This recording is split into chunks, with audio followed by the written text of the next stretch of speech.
আল্লাহর কাছে গ্রহণযোগ্য হবে না।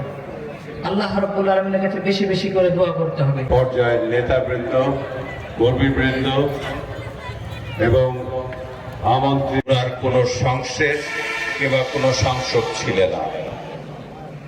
1981 সালে আমাদের শহীদ প্রেসিডেন্ট জিয়াউর রহমান ইন্তেকাল করার পরে সবাই দেশ থেকে বিতাড়িত হয়েছে এবং তারা নিজ ইচ্ছায় পলায়ন করেছেন।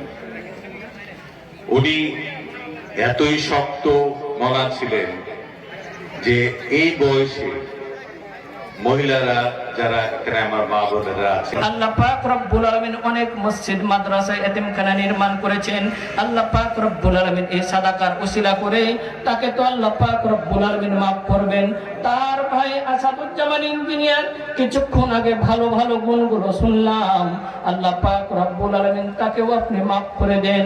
আল্লাহ পাক রব্বুল আলামিন তার পরিবারের পিতা মাতা আত্মীয় স্বজন যারা অন্ধকার কবরে চলে গেছেন, আল্লাহ কি নেই हमको जरूरत गुलाम अपना बना हमको खुदाया ए मुनाजात ऐ खुदा मकबूल हो ए मुनाजात ऐ खुदा मकबूल हो दरगुजर कर कुछ अगर मल भूल हो।